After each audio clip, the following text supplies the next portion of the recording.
más van creciendo estas generaciones, a pesar de que somos una sociedad que ha crecido en muchas áreas, ha roto muchas costumbres y muchos tabúes, todavía en muchas de estas adolescentes y jovencitas se siente la presión social por el género.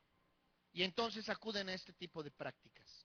Los estudios dicen que los casos de mutilación voluntaria ocurridos en adolescentes y adultos jóvenes entre los 15 y los 35 años de edad se calcula en un 40%. ¿Qué quiere decir esto? Que de cada 100 jóvenes, adultos y adolescentes, 40 practican este tipo de cosas. Curiosamente hay algunos que no se dan cuenta de que están viviendo este tipo de cosas. Hay otros que lo hacen voluntaria y conscientemente. Y tal vez hay algunos ahora que lo hacen de una manera involuntaria, pero que van a descubrir en esta noche que no es tan involuntaria. Es voluntaria por el placer que provoca, por el resultado que provoca. Pero si estoy hablando en algunos términos que no me entiendes, no te preocupes, lo vamos a ver más adelante antes de que termine este culto. De esos, más de la mitad de quienes se mutilan sufrieron abusos sexuales de cualquier tipo en su infancia, y muchos de ellos también padecen trastornos alimenticios. Ahí empezamos a entrar en la causal, en la razón, el por qué muchos de esos adolescentes, muchas de esas jovencitas y jovencitos se cortan, se lastiman. Vamos a ver, muchas personas que se hacen daño a sí mismos tienen una historia de, número 1, abuso físico. Abuso físico. Chicos o chicas que todo el tiempo han sido golpeados desde muy pequeños, vivieron en una cultura de golpes, de gritos, de pleitos, de amenazas, de zapes, de pellizcos, de patadas, de jalones de orejas, de jalones de pelos. Niños que fueron abusados físicamente, no solamente a través de golpes, sino a través del abuso de la autoridad de los padres. De esos niños que escuchas por ahí, que vimos por ahí un comercial del niño la niña que para a su hermanito, creo que eran las 4 de la mañana para caminar no sé cuántos kilómetros para ir por el agua. Eso también es abuso físico. Eso también es abuso físico. Ponemos a los niños a hacer cosas. Es que en mi época, desde chiquito, a mí me pusieron a hacerlo. Yo fui muy pobre y yo tuve que cargar, tú, pero él no. Y ese es el abuso físico. Y vamos creando en los niños dolor. Vamos creando en los niños el sentimiento del abuso.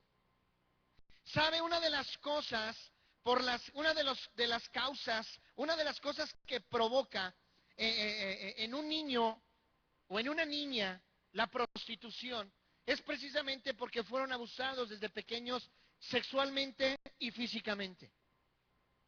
Y entonces ese niño, esa niña desde pequeñito entiende que él no puede defender su propio cuerpo y que todo mundo tiene derecho a hacer con su cuerpo lo que se le dé su regalada gana. Y su manera de defender ese abuso de autoridad, ese abuso físico, es lastimando su cuerpo. Van a ver después por qué. ¿Qué sienten cuando pasa eso? Otra de las causales es hogares destruidos.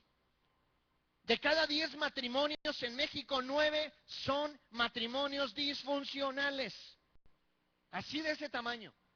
Salimos a la calle y vemos a la familia González y nos saludan amorosamente, educadamente. De hecho, el señor González hasta se ve como que muy caballeroso con tu esposa.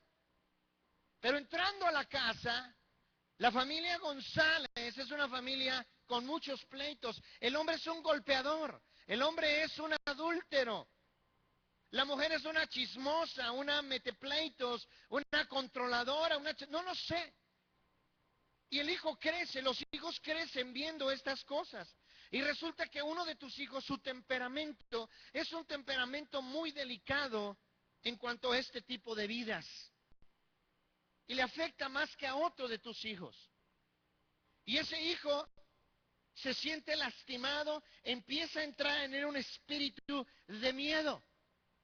No hay nada que le dé más seguridad a un hijo que ver a sus padres juntos y unidos. Podrán ser muy pobres o podrán ser muy ricos, pero si ese niño ve que sus padres están divididos, entra en un espíritu de inseguridad. Y luego si tú le dices, ¿con quién te vas? ¿Con él o conmigo? Papás que involucran a los hijos en sus pleitos. Ve y dile a tu madre que aquí está la quincena. Y ahí va aquel pobre niño asustado. Mamá, ¿qué dice mi papá? Ay, deja eso ahí. Déjalo ahí, bótalo ahí aviéntalo, no quiero nada de ese estúpido.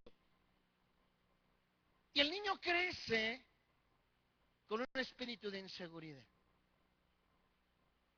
Hogares donde había alcoholismo.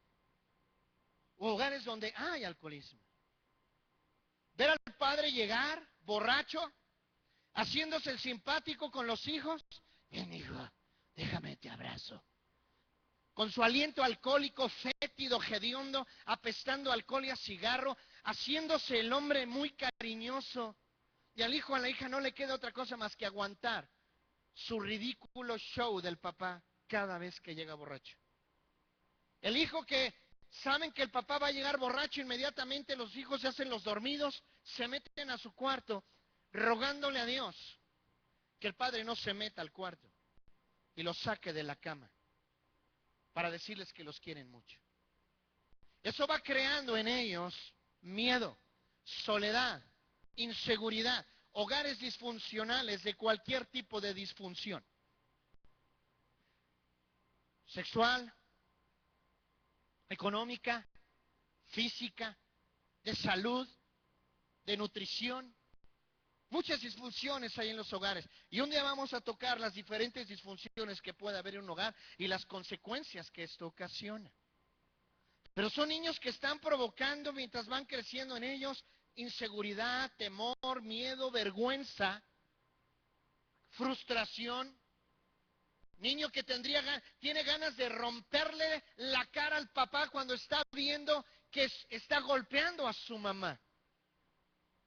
Niños o adolescentes que no han contado que en varias ocasiones llegaron a ver a su padre borracho violando a su mamá. Pero ellos lo vieron y lo oyeron. Tensión emocional. Niños y jóvenes y adolescentes que viven en una constante tensión emocional. Porque no llevó la tarea. ¿Y por qué no llevó la tarea? Porque no le dieron dinero para poder hacer la maqueta. Porque cada que se le acerca al papá para pedir para algo de la escuela, el papá le grita, lo insulta, se lamenta a la maestra, la escuela la maldice, como si fuera culpa del niño. Tensión emocional cuando ve la situación que vive la mamá con uno de los hermanos, que tal vez es un ampón, es un vago, es un mantenido, es un esto, es un aquello. Y vemos cómo llora la madre, cómo el padre ejecuta autoridad o órdenes de una manera equivocada. Y él vive en tensión. Súmale que no se alimenta correctamente.